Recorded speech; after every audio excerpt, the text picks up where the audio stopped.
This HOA, Karen destroyed my trash can 57 times with her $60,000 Escalade, so I replaced it with a concrete one and watched her destroy her own SUV instead. What started as morning property demolition ended with criminal charges, a $12,000 settlement, and one very expensive life lesson about picking the wrong neighbor to bully. Picture this.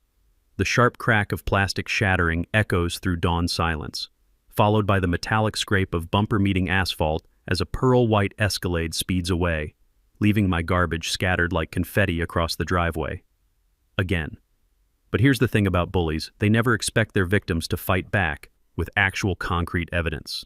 By the time I was done, this self-appointed compliance officer had demolished her own vehicle, exposed a $47,000 embezzlement scheme, and learned the hard way that some neighbors refuse to be intimidated by clipboards and fake authority. Seriously, what would you do if your neighbor was basically playing demolition derby with your property every single morning? Drop a comment and let me know where you're watching from. I want to see if this kind of HOA madness is happening in your town too. Let me back up and tell you how this whole mess started. My name's Marcus Holloway, I'm 45 and I've been an electrician for 22 years. Recently divorced, fighting for joint custody of my two teenagers, Emma, 16, and Tyler, 14. We live in Pinewood Gardens, one of those cookie-cutter HOA neighborhoods in suburban Ohio where everyone's lawn has to be exactly 2.5 inches tall and mailboxes come in 3 approved colors. I bought the corner lot house 3 years ago right after the divorce papers were signed. Figured it'd be a fresh start, you know? The kids could have their own rooms, decent schools, safe neighborhood. What I didn't figure on was dealing with Brenda Whitmore, a 52-year-old widow who appointed herself the neighborhood's compliance officer, a title that doesn't actually exist in our HOA bylaws, by the way. Brenda drives a pearl-white Escalade that's bigger than some studio apartments. She moved in about 3 years back after her husband died, no kids, retired from managing a bank downtown. The woman knows every HOA rule by heart and treats our monthly dues like her personal slush fund. She's buddies with the HOA president, Gerald Thornfield, which basically makes her untouchable. Now here's where geography becomes important. My corner lot means the trash pickup requires me to place my bin near the street every Tuesday morning. City ordinance says within 3 feet of the curb, which puts it right at the edge of where Brenda takes her daily power walk at exactly 6:15 a.m. The first incident happened on a Tuesday in September, second week of school. I'm getting the kids ready, coffee brewing, that familiar diesel rumble of the garbage truck still 20 minutes away. Then crack the sound of plastic exploding like a gunshot. I rush outside to find my trash can obliterated, garbage scattered across my driveway like someone detonated a confetti bomb filled with banana peels and coffee grounds. There's Brenda, backing up her Escalade, rolling down her window with this fake, concerned expression. "Oh my," she says, not a trace of sincerity in her voice. "These streets are just so narrow. I hope you weren't too attached to that old thing." Old thing? I'd bought it the week before for $23 at Home Depot. But I kept my cool, figured it was an accident. Spent 20 minutes picking up soggy cereal boxes and coffee filters while the smell of diesel exhaust hung in the morning air. Emma and Tyler watched from the front window, embarrassed their dad was crawling around the driveway in his pajamas. That first week, it happened 3 more times. Same routine 6:15 sharp, that rumble of her oversized engine, the sickening crunch of plastic meeting steel, then silence as she drove away. By Friday, I was getting suspicious. By the following Tuesday, I knew it was intentional. Mrs. Olivia, my elderly neighbor across the street, confirmed what I suspected. "She takes the long way around on purpose," she told me in her careful English. "Plenty of room on other side, but she drives close to your can every time." I tried reasoning with Brenda first. Caught her on the sidewalk during one of her afternoon patrols. "Hey, about the trash can situation." But she cut me off with this saccharine smile. "Marcus, I understand you're new to community living. These streets were designed for normal-sized vehicles, not oversized containers blocking traffic flow. Perhaps you should consider placement timing adjustments." Placement timing adjustments. Like there's some magical hour when the garbage truck doesn't need the can at the curb. That night, I started researching. Property rights, HOA bylaws, municipal ordinances. Turns out trash cans placed on public right-of-way still constitute personal property. More importantly, our HOA has no specific rules about placement timing or materials, just that they can't be visible from the street, except on collection day. By month's end, I'd replaced 4 trash cans at $92 total. The kids were getting stressed about the daily drama, and my custody evaluator was taking notes about neighborhood stability issues. Something had to change. That's when the smirk started. Brenda began making direct eye contact during her morning demolition runs, this little satisfied smile that said she knew exactly what she was doing. Game on. 2 weeks into October, Brenda escalated from property destruction to psychological warfare. I came home from a job site to find a certified letter waiting, the kind that makes your stomach drop before you even open the envelope. The thick paper felt expensive between my fingers, and the smell of fresh printer ink told me this wasn't some form letter she'd been sitting on. Improper trash receptacle placement creating traffic hazard, it read in official legalese that would make a paralegal proud. Section 4.7.3, no obstruction of vehicular traffic patterns. The deadline, 72 hours to remedy violation or face $50 in daily fines. She'd obviously rushed this thing through the system while the board was still reeling from my documentation at the last meeting. Here's where my years of troubleshooting electrical codes paid off. When something doesn't add up, you dig deeper. That evening, I dove into municipal law like I was hunting down a short circuit. After 3 hours of cross-referencing city ordinances with county regulations, I hit the jackpot. The city code explicitly requires trash placement within 3 feet of the curb on collection day. More importantly, HOA jurisdiction ends at the property line. They literally can't regulate public right-of-way. I remembered reading about a similar case online where a homeowner in California beat their HOA using this exact argument. I spent the weekend building my defense like I was preparing for the electrical contractor's exam all over again. Ring doorbell camera positioned perfectly to capture the morning routine. $47 for peace of mind. Professional survey confirming my placement complied with all city requirements.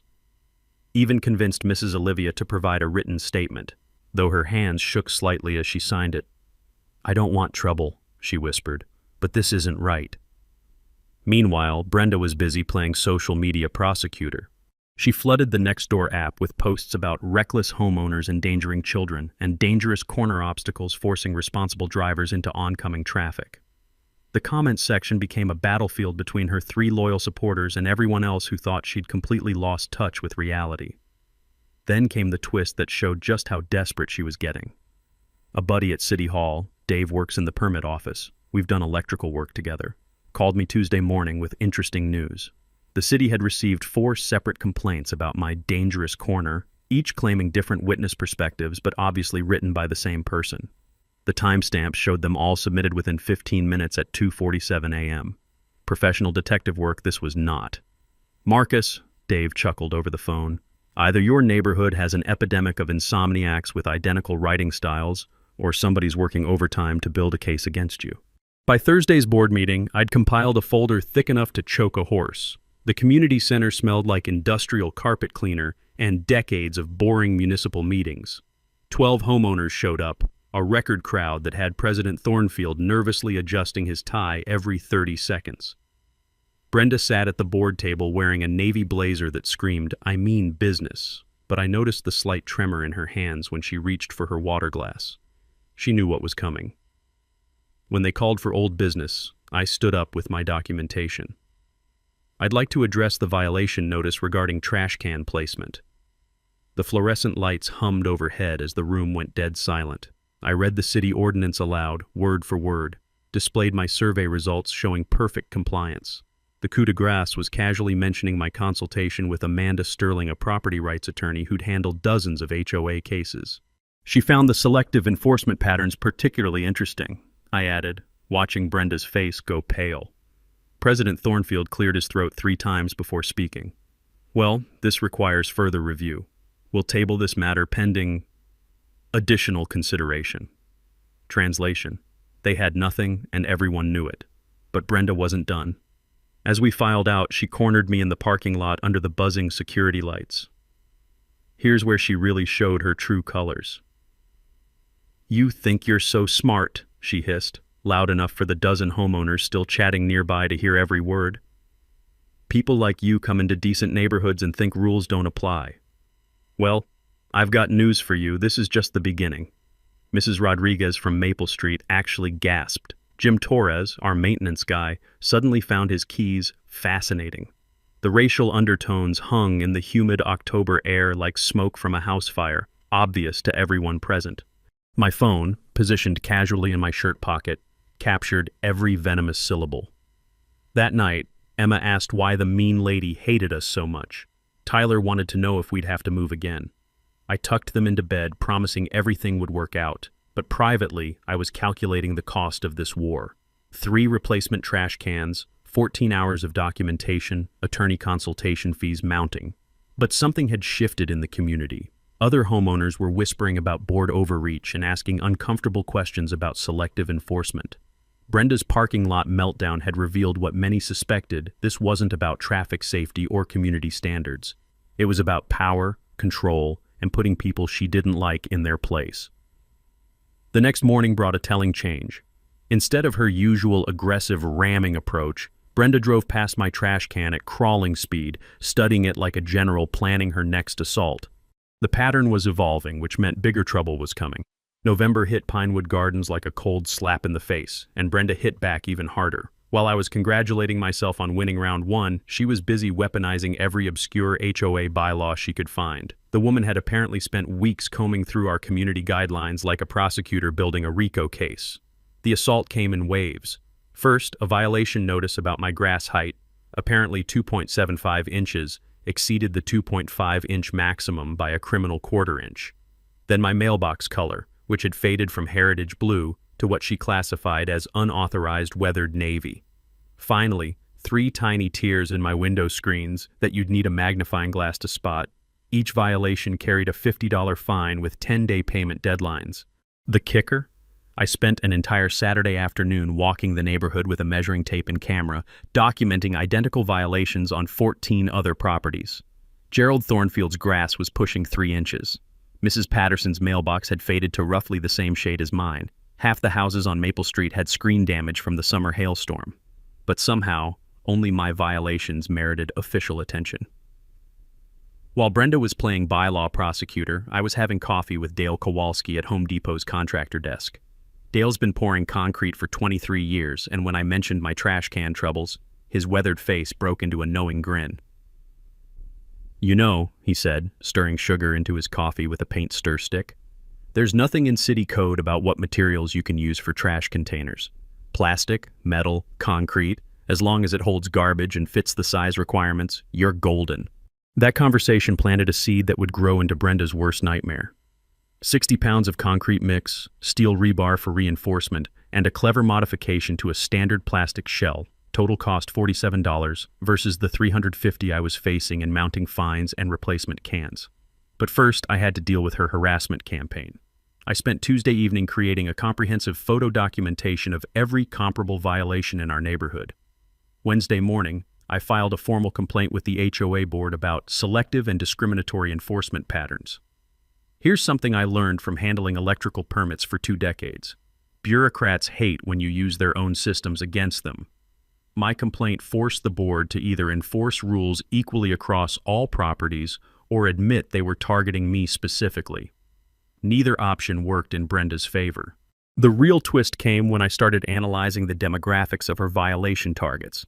Over the past year, Brenda had issued 67 violation notices. 49 went to single parents, elderly residents, or minorities. Only 18 targeted married couples or longtime homeowners. The pattern was so obvious it practically screamed lawsuit. I remember reading about Fair Housing Act violations and property management discrimination in HOA enforcement can trigger federal investigations. The thought of Brenda explaining her citation patterns to a civil rights attorney made me smile for the first time in weeks. Friday afternoon, I started my weekend concrete project.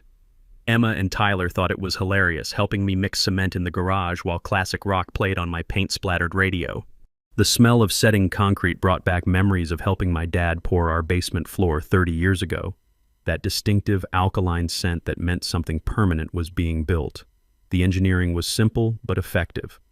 Hollow bottom section for weight distribution, drainage holes maintained for functionality, exterior appearance identical to every other trash can on the block.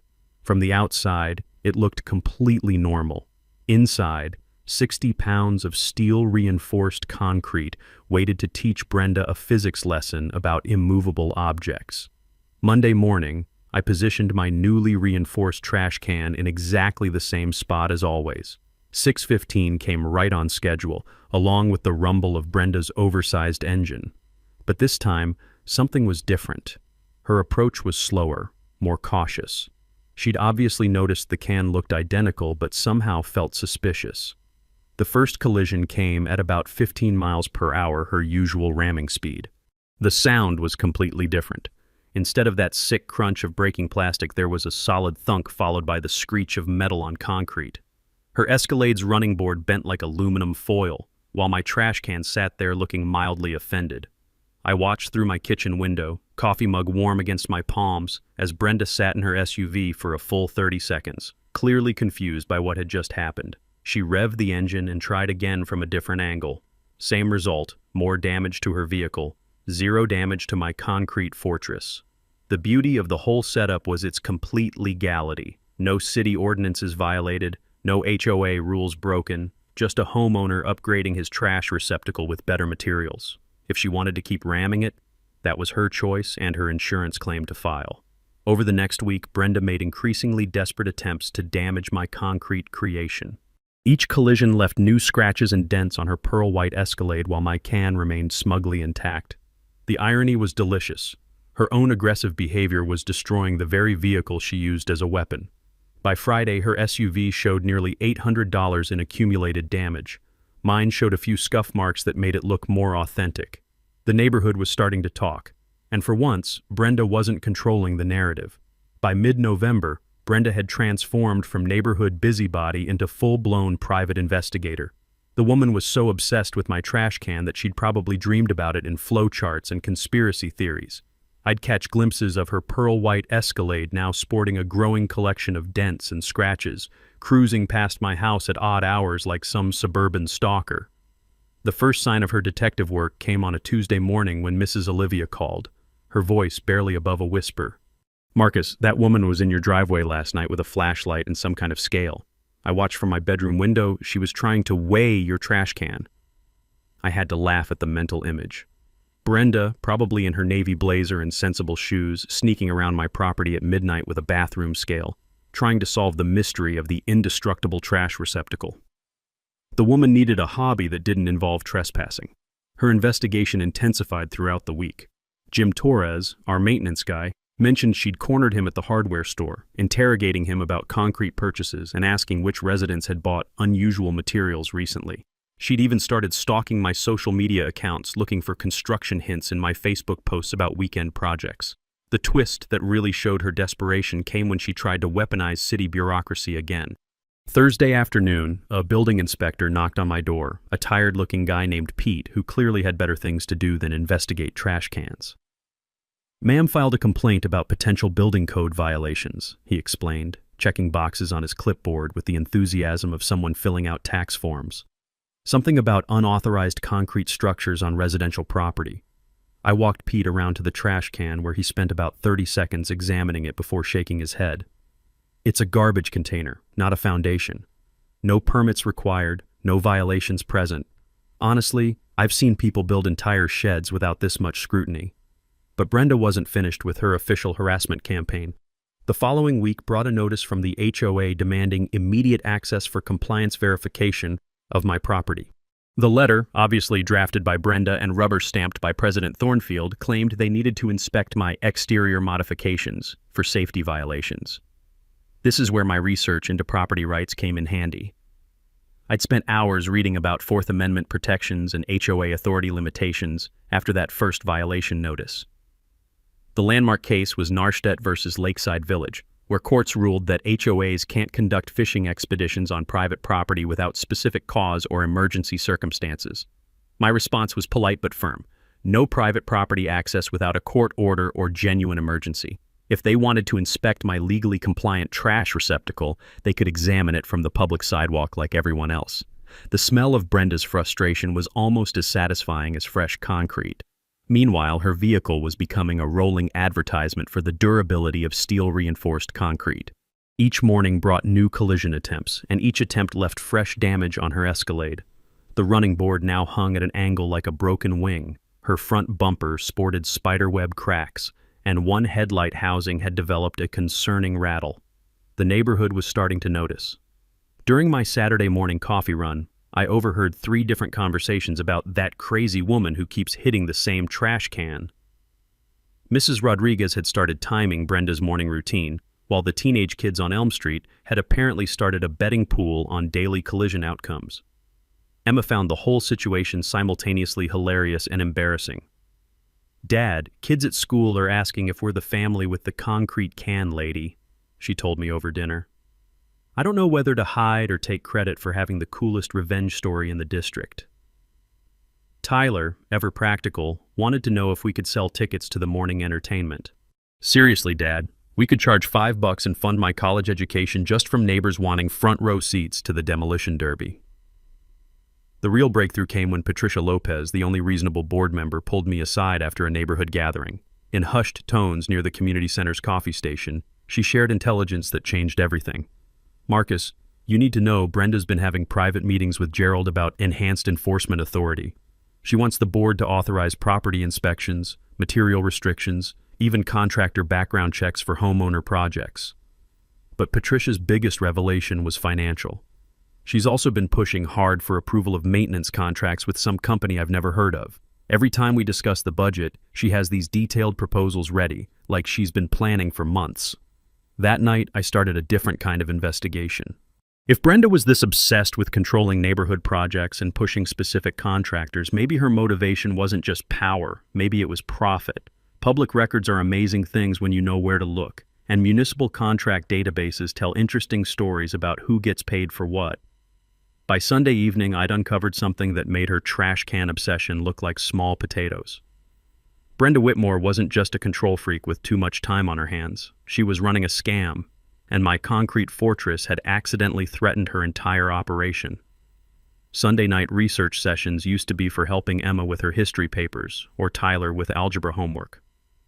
This particular evening, I was deep in the city's public contract database, following a hunch that Patricia Lopez's warning had planted in my brain like a splinter. I'd started simple, just searching for any recent business registrations involving the name Whitmore. What I found made me set down my coffee and lean closer to the computer screen. Whitmore Construction LLC, formed 6 months ago, listed Brenda Whitmore as 40% owner and her husband Richard as president.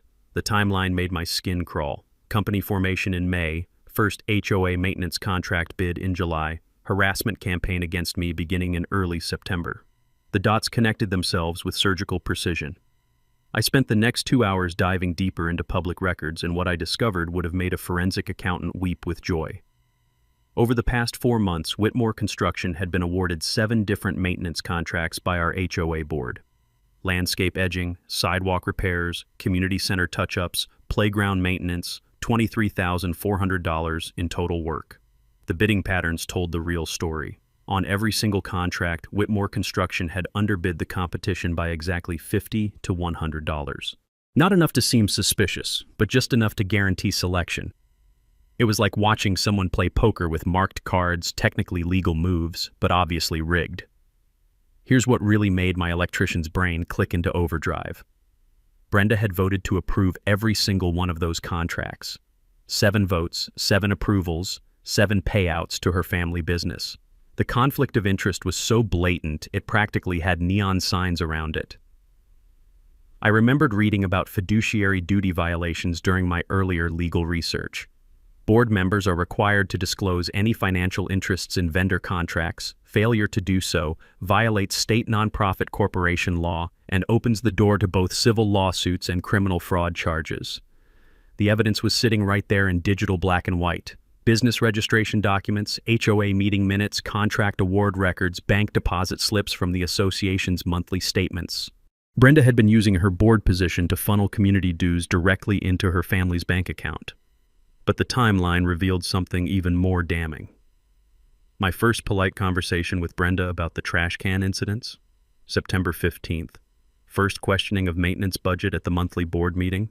September 3rd. She'd started her harassment campaign exactly 12 days after I'd innocently asked why we were spending so much on basic repairs.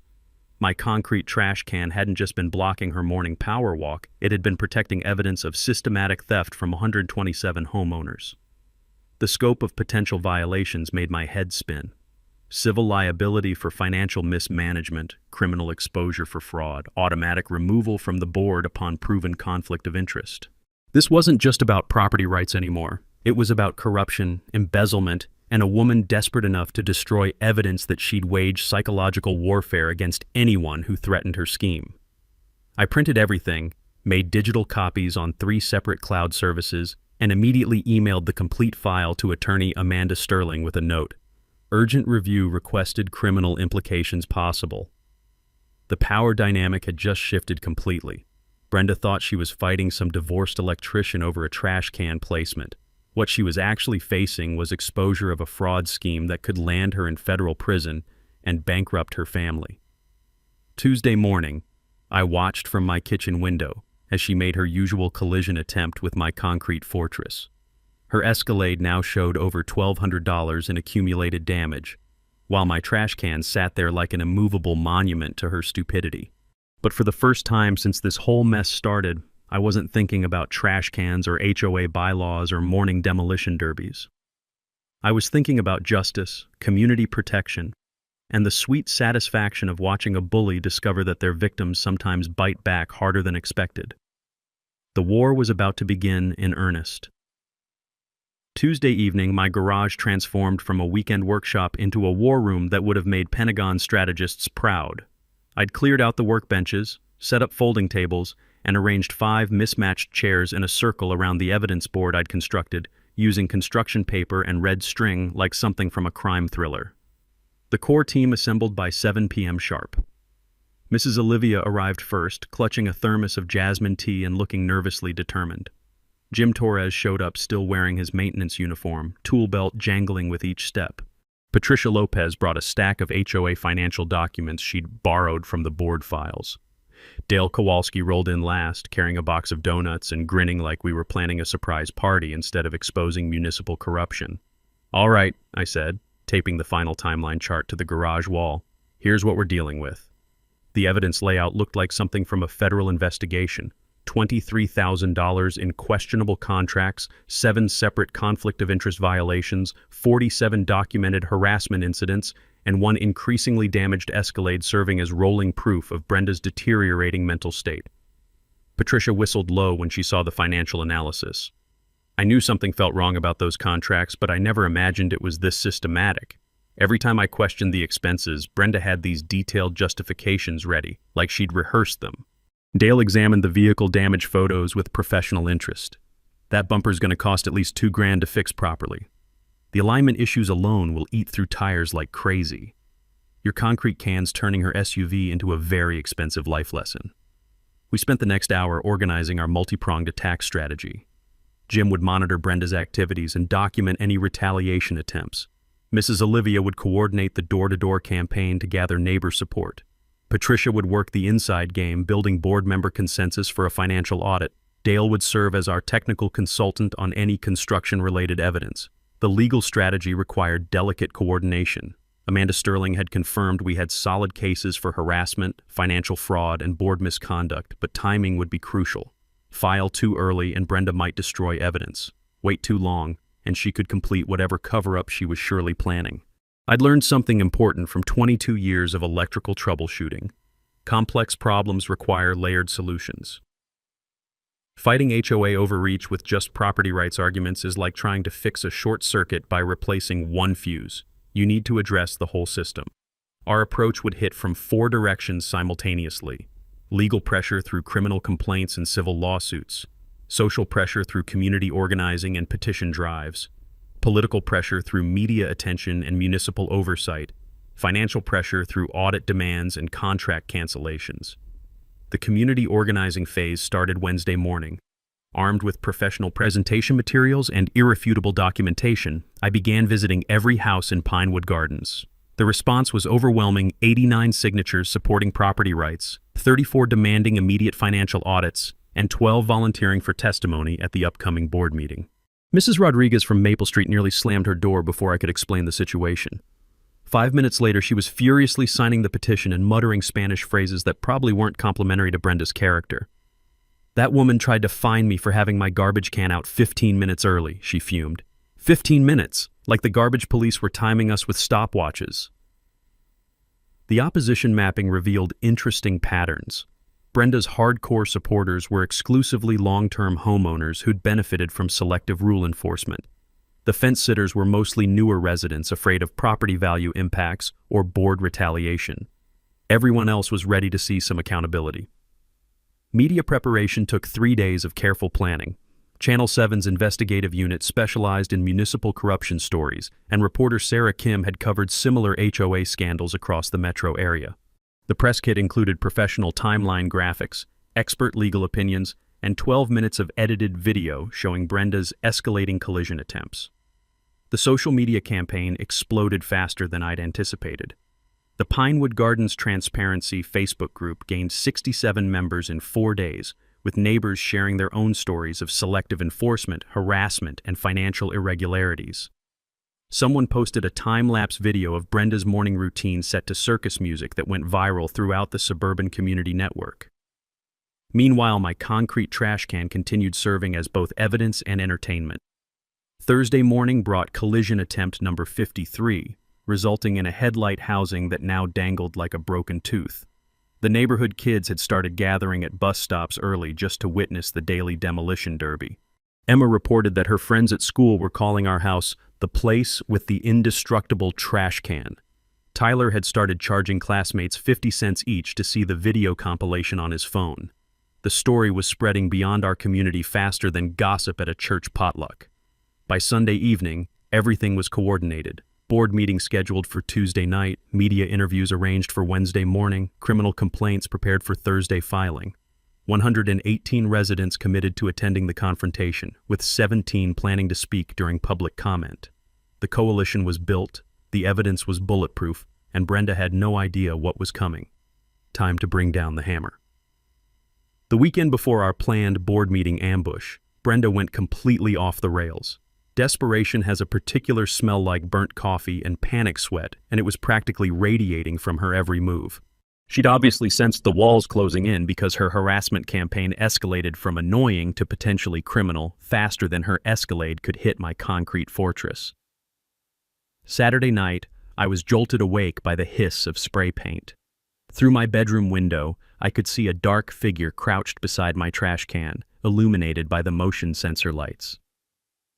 By the time I'd grabbed my phone and stumbled outside, they were gone, leaving behind amateur graffiti that spelled "MOVE" in bright orange letters across the concrete surface. The beautiful thing about spray paint on concrete, it pressure washes off in about 30 seconds.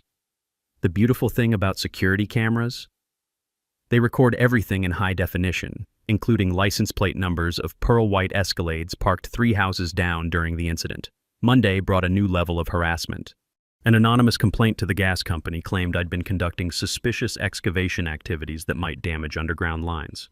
The utility inspector who showed up was apologetic but thorough, spending 2 hours with detection equipment before confirming what I already knew. No digging, no violations, no problems. Honestly, he told me, loading his gear back into the truck, whoever called this in either has serious vision problems or serious psychological problems. There's no excavation anywhere on your property. The twist that revealed Brenda's true desperation came Tuesday morning. Jim Torres found me at the hardware store, his weathered face grim with concern. "Marcus, she hired a private security company to watch your house. Riverside Security, I know the owner's cousin. $200 a day for surveillance on a trash can dispute. The woman's lost her damn mind." But Brenda's surveillance worked both ways. My upgraded security system had captured her drive-by inspections, her midnight photography sessions, and her increasingly erratic behavior patterns. The woman was unraveling faster than a cheap extension cord, and every moment was being documented for posterity. Wednesday brought the discovery that made me genuinely angry. Emma came home from school upset, having overheard Brenda talking to another parent about dangerous neighborhood influences and inappropriate role models for community children. The racial undertones weren't subtle. and the implications for my custody situation were crystal clear. That evening, I hired Beth Morrison, a retired police detective who specialized in harassment investigations. For $200 a day, I could have professional documentation of Brenda's stalking behavior, plus someone with law enforcement experience to testify about escalation patterns and threat assessment. The sabotage attempts intensified throughout the week. Someone poured what looked like battery acid on my concrete trash can.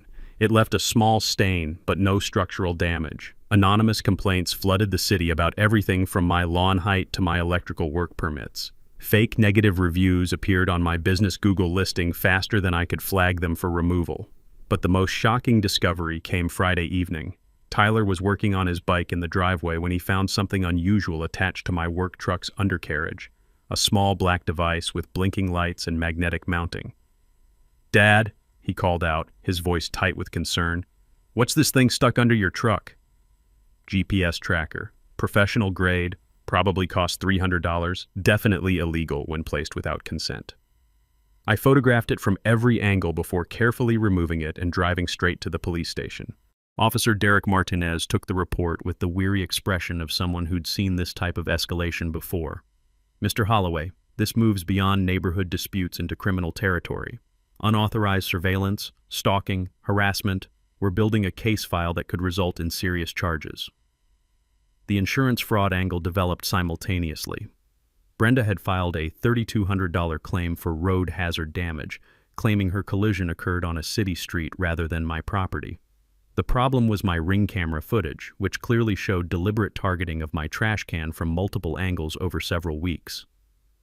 When State Farm's investigator called for an interview, I was ready with a complete evidence package. 53 documented collision attempts, witness statements, video compilation, and professional assessment of the damage patterns. The investigator's reaction was immediate and decisive. "Ma'am, this isn't road hazard damage. This is intentional property destruction with an expensive vehicle. We're denying the claim and referring the case to our fraud unit for criminal investigation." The community pressure was building like steam in a pressure cooker.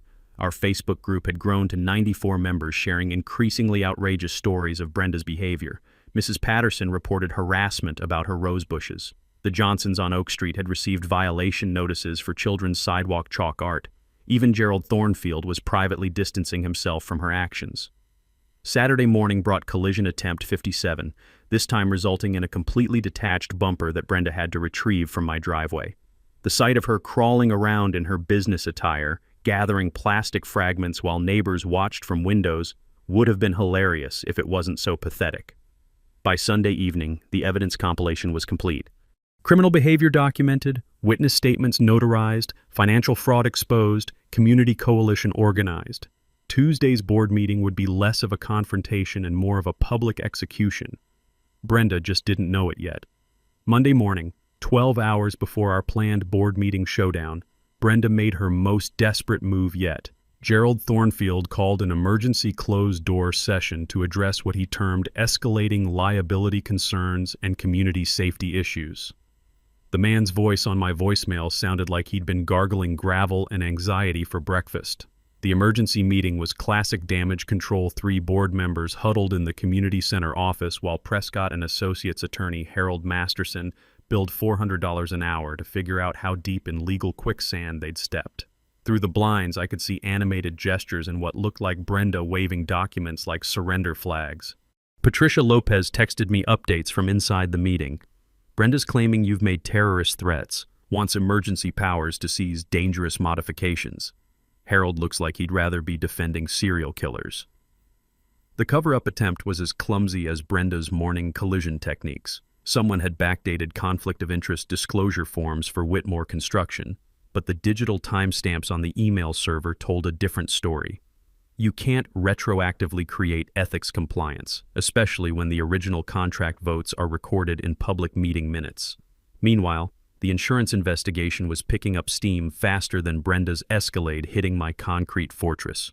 State investigator Maria Santos had subpoenaed HOA financial records, board meeting minutes, and all communication between Brenda and the association's insurance carrier. The paper trail was about as subtle as a train wreck in slow motion.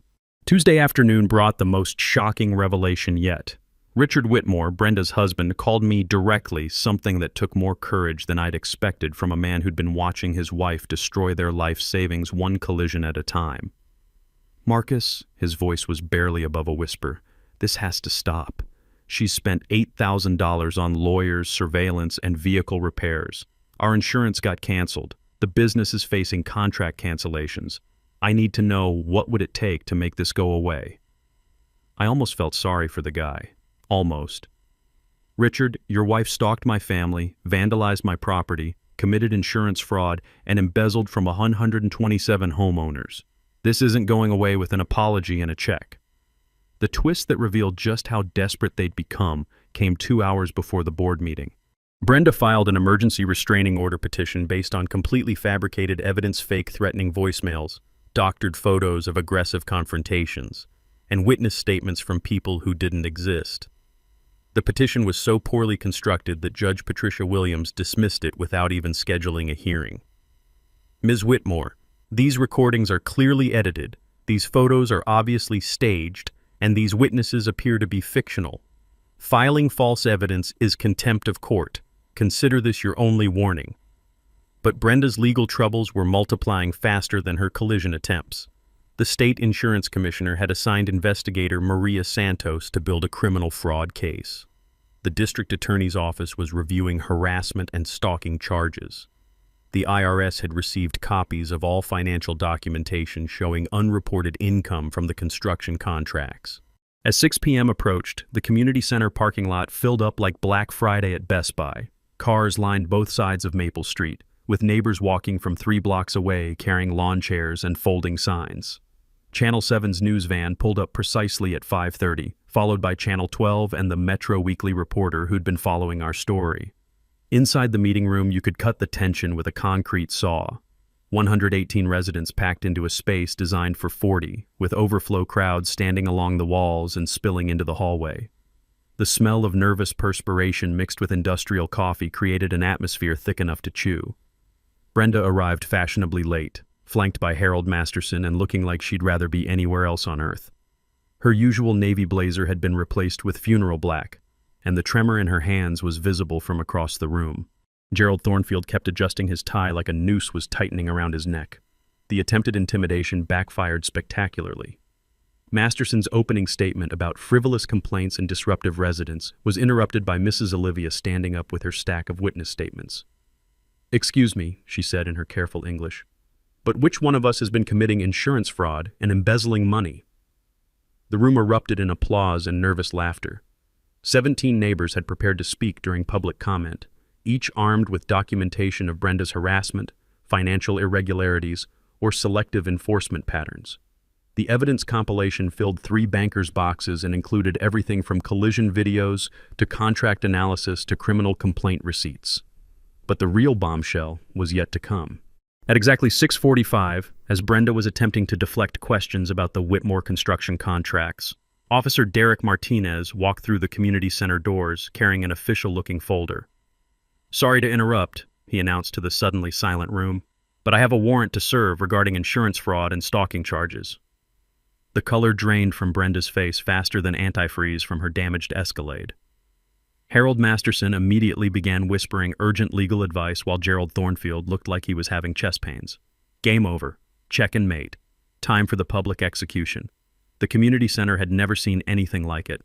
127 residents, literally every homeowner in Pinewood Gardens packed into a room designed for maybe 40 people, with another 15 media representatives setting up cameras like this was a presidential debate. The air conditioning couldn't keep up with the body heat, and the fluorescent lights buzzed overhead like angry wasps sensing blood in the water. I'd positioned myself strategically in the 3rd row, flanked by Mrs. Olivia and Jim Torres, with my concrete trash can wheeled in as Exhibit A and sitting proudly beside the podium. The symbolism wasn't subtle. That 60-pound monument to her stupidity had become the star witness in what was about to unfold. Brenda sat at the board table looking like she'd rather be getting a root canal without anesthesia. Her usual navy blazer had been replaced with funeral black, and every few seconds she'd glance toward the exit like a trapped animal calculating escape routes. Harold Masterson whispered urgent legal advice in her ear while Gerald Thornfield sweated through his shirt like a man facing his own execution. Officer Martinez's entrance with that warrant folder had changed everything.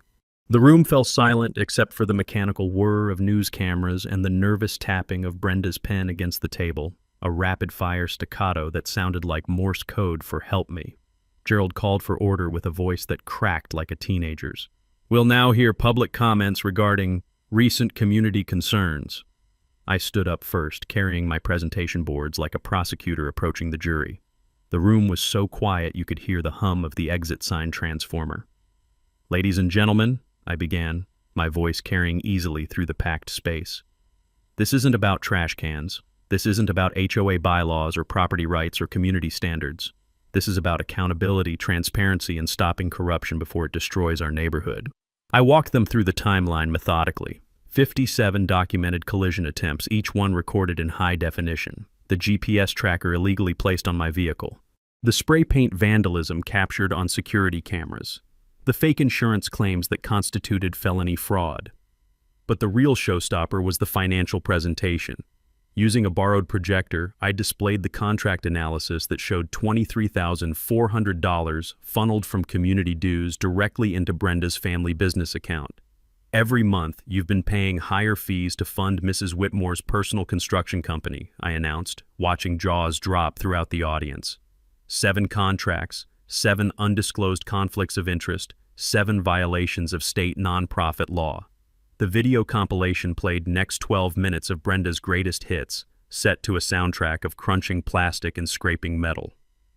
The gasps and nervous laughter from the crowd provided perfect accompaniment to the footage of her increasingly desperate collision attempts. Then came the mic drop moment I'd been rehearsing for weeks. "Mrs. Whitmore," I said, turning to face her directly while the cameras rolled, "you've spent $3,400 on lawyers, destroyed your $60,000 vehicle, committed insurance fraud, and stalked my family over a $23 trash can. But the real crime is the $47,000 you've stolen from this community through your family's construction company." The room erupted. Neighbors who'd been grumbling about rising HOA fees suddenly understood where their money had been going. Mrs. Rodriguez stood up shouting in rapid Spanish that probably wasn't complimentary. The teenagers from Elm Street actually started clapping like they were at a concert. Brenda's response was everything I'd hoped for and more. She shot up from her chair like a jack-in-the-box, her carefully constructed composure finally cracking under the pressure. "This is harassment," she screamed, her voice reaching frequencies that probably bothered dogs 3 blocks away. "These people don't understand property values or community standards. They come into decent neighborhoods and think rules don't apply to them." The racial undertones hung in the air like smoke from a house fire. Channel 7's camera captured every word, every gesture, every moment of her complete psychological breakdown. Mrs. Olivia actually gasped audibly when Brenda pointed directly at her and shouted something about certain elements ruining the community.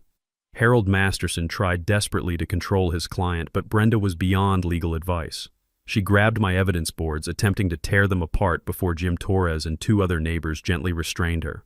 The woman was having a complete meltdown on live television while Officer Martinez calmly took notes for his incident report. "I built this community," she shrieked, mascara running down her cheeks like black tears. "I protected property values. I kept standards high." "And this is how you treat someone who sacrificed everything for neighborhood integrity," Gerald Thornfield called for recess, but nobody was leaving. This was better than reality TV, more dramatic than a soap opera, and more satisfying than watching your worst enemy step on a rake. Patricia Lopez stood up amid the chaos and made the motion that everyone was waiting for. I moved for the immediate suspension of Brenda Whitmore from the board, pending criminal investigation and financial audit. The vote was unanimous, 4-0, with Brenda abstaining while handcuffed to Officer Martinez's chair. Justice served concrete cold with a side of public humiliation. The aftermath unfolded like dominoes falling in perfect sequence. Within 48 hours of the board meeting meltdown, Brenda's world collapsed faster than her Escalade suspension system under repeated concrete impacts. Tuesday morning brought her formal resignation, led her 2 lines of bitter text claiming hostile work environment and personal attacks. By Thursday, the district attorney had filed insurance fraud charges, carrying up to 6 months jail time and $5,000 in fines. Her insurance license was revoked Friday afternoon, followed by the suspension of Whitmore Construction's contractor certification. The financial reckoning was swift and merciless. Our emergency HOA audit, conducted by Patterson and Associates CPAs, recovered $47,000 in overcharges and questionable contracts.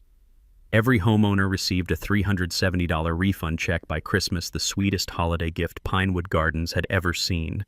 Richard Whitmore called me one final time, his voice hollow with defeat. "The civil settlement check is in the mail," he said quietly. $12,500, as agreed. "Brenda wanted me to tell you she's moving to Florida to live with her sister." I almost felt sorry for him. Almost. But then I remembered the GPS tracker, the fake insurance claims, and the months of harassment my family had endured. Some lessons come expensive, and this one cost them everything. The governance transformation was remarkable. Patricia Lopez won the special election for board president by unanimous vote, running on a platform of transparency and community engagement. The new board implemented conflict of interest disclosure requirements, monthly financial reports, and public contractor bidding processes that would make municipal governments jealous. Our first community project under the reformed leadership was the playground renovation, funded entirely by recovered embezzlement money. Watching Emma and Tyler help design the new equipment alongside neighbors who'd once whispered about our disruptive family felt like emotional vindication wrapped in practical progress. The legal precedent spread beyond our neighborhood. Holloway versus Pinewood Gardens. HOA was cited in 12 subsequent property rights cases across Ohio. The state legislature passed the HOA Accountability Act, requiring financial disclosure and audit procedures that insurance investigators called the gold standard for municipal oversight. Channel 7's investigative series won a regional Emmy for exposing suburban corruption, and reporter Sarah Kim still calls me occasionally for expert commentary on HOA reform legislation. The original collision videos have been viewed over 200,000 times on YouTube, inspiring similar resistance movements in communities from Toledo to Cincinnati. My concrete trash can became a neighborhood legend. We moved it to the community center lobby as a permanent display, complete with a bronze plaque reading "Property Rights Protected, 2023. New homeowners get the full story during orientation meetings, and visiting contractors often ask to see the famous indestructible can that brought down a corrupt board. But the real victory was community healing. The Concrete Can Days festival we established draws families from 3 surrounding developments every September, featuring bounce houses, barbecue competitions, and educational workshops on homeowner rights. Last year's attendance topped 800 people, turning our trauma into triumph and our resistance into celebration. The scholarship fund I established with the settlement money has helped 4 students attend college so far. The Marcus Holloway Property Rights Scholarship prioritizes applicants who demonstrate creative problem solving in the face of institutional opposition, essentially rewarding future troublemakers who refuse to accept injustice quietly. Emma and Tyler learned lessons about principled resistance that no civics class could teach. Emma's college application essay about fighting corruption with concrete evidence earned her admission to 3 journalism programs. Tyler started a YouTube channel called Suburban Justice that covers HOA disputes across the Midwest with the enthusiasm of a teenage investigative reporter. The personal healing surprised me most. My custody evaluation improved dramatically after the community rallied around our family. The judge noted that children benefit from seeing parents stand up for principles and protect family interests through legal channels rather than violence or surrender. My electrical contracting business expanded through referrals from neighbors who'd witnessed my documentation skills and strategic thinking.